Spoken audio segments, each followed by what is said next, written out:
All right, in this lesson, we're going to go over the theoretical framework of an accrual adjustment. So just like we did in the deferral adjustment, in the accrual adjustment, we're going to kind of give you the overview, and then we're going to look at each one of them individually in future lessons. So let's jump right into the accrual adjustment. Now, the word accrual from a definition standpoint means to incur. In accounting, an accrual means that we are incurring the recognition of a revenue or a expense now, but we will not see a transfer of cash until later on. This is the actual adjusting entry. So if you remember in deferral, we said that the cash comes before and then we recognize the revenue or expense. In this case, the revenue expense is going to be recognized now, but the cash is going to come later. So we've got this dichotomy here where we've earned the revenue or we incurred the expense now, but we won't pay for it or get paid until later on. So cash is going to be a separate issue that's going to come later on. Now, in accrual, when we accrue revenue or an expense, cash payment is not being made just yet. So the reason why we are making these adjustments is because the cash hasn't come. And because the cash hasn't come, we're not going to make an adjustment. Now, what does the accrued revenue look like? Well, we've got a visual representation of what it might look like if you are someone that really likes to kind of understand it from a visual standpoint. So assume that we've got this arrow here. And what happens here is that arrow is going to represent time. And so here at the very beginning, we've got revenues earned. So at the beginning of this timeline, revenues are earned here. And that revenue, we're going to make the adjustment. So we're going to make the adjustment now. Now, services or renders or products are being delivered, and really we're saying that they've already been done, but that time frame there. And then the payment is made, cash is received over here. The collection of cash happens later on. That is not an adjusting entry. That simply is the receipt of cash. That's an actual original entry that would occur if you received cash. So, for an accrued revenue, we've incurred the revenue, we've earned it today, but we won't receive the cash until later on. A great example of this is probably your paycheck. If you're an hourly employee or a salary employee, typically you're performing work for your employer now, but you won't get paid for a little while, right? So if you're an hourly employee, you kind of know this. You earn 2 weeks of pay, and then there's 1 week where you won't receive it, and then you'll receive it that next week. So you almost have to wait 3 weeks to get that first paycheck because you've earned it now, but you won't get paid until later on. Now, why is there that disparity? Well, it takes time to run the payroll and do all the calculations and issue the check and whatnot. So it takes a little bit of time. That's why they can't pay you at the end of the day. So that's kind of an example of an accrued revenue. You're incurring the revenue. You've earned the revenue. If you were to quit today, they still owe you for the revenue that they haven't paid you out on. Okay, so just like that. Now, a visual representation of an accrued expense kind of works the same way. We've got the timeline here representing time. And what happens here is we incurred the expense right here. So we've got the expense happening here. That's where the adjustments is made. Now, we're not going to pay for it yet. We'll pay for it later on. But so we've incurred that expense, and then over time, we'll get paid later on. So that is not the adjusting entry. That literally is the payment of cash.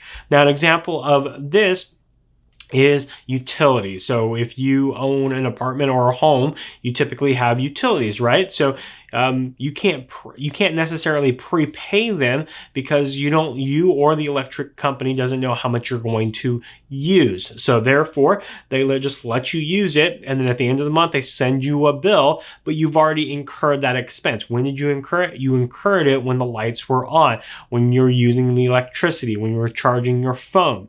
When do you have to pay it? You pay it when you get the bill later on. Now, some people will mistake this for the deposit that you put down at your electric company. That's totally different. You're not prepaying, you're just simply putting a security deposit down just in case if you don't pay. And if you don't pay, they will try to get you to pay, and if not, they'll take it from your deposit. But that's a totally different story. You're not prepaying your services, you're just giving a deposit just in case you might not pay. So that's what the accrued expenses look like. Now, some mechanical, theoretical things for you to understand. An accrual adjustment entry either impacts one asset and one revenue. So one asset and one revenue would be the accrued revenue. In this case, we're going to increase an asset for the expected payments that we receive. The asset that we normally are going to book here is the accounts receivable. And we would increase the revenue for the amount that has been earned. So that's what we're going to do there. Now, we also can have a accrued expenses. With an accrued expense, one liability and one expense would be incurred. So in this case, we're increasing a liability for the amount that we owe. So we're going to book that liability, and an increase in the expense account for the expense we've actually incurred. So that would be what we would do under an accrued expense situation. So that's kind of fundamentally what we're trying to do. Now let's look at kind of what that looks like from a journal entry standpoint. From a journal entry standpoint, on the accrued revenue, we would have an asset increase as well as a revenue increase. To reflect that, the adjusting entry would look something like this. We'll debit accounts receivable because we're supposed to receive it, and we'll credit the sales or service revenue because we've earned it. Now on the other side, the accrued expense side, it would look something like this. A liability would increase because we owe it. Also, the expense would increase because we've incurred it. So an entry would look something like this from an adjusting standpoint. We would debit whatever that expense is. So it's either utilities expense, insurance expense, wages and salaries expense, and then we would credit in accounts payable or a wage payable. So some type of liability we would credit because now we owe it to someone else for the expense that we have incurred. So that's, again, a framework of what we're trying to do from an adjusting entry standpoint. So that is a look at the accrual adjustments.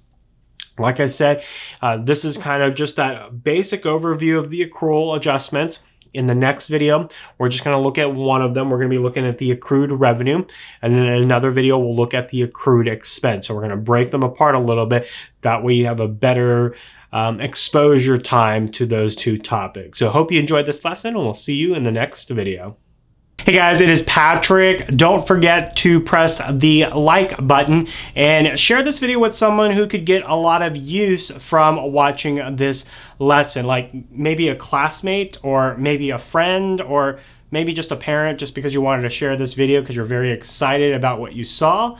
Share it with someone. And if you want to help us grow and help us make sure that we put the very best in accounting topics out on YouTube, make sure you press the subscribe button and turn on that notification bell. That way you're alerted every time we post videos to this channel. Now, I do this with every one of my classes at the end of class. What did you learn from this lesson? Put that in the comment section below, and I'll respond to you on what you got out of this video. So hope you enjoyed this video, and we will see you in the next lesson.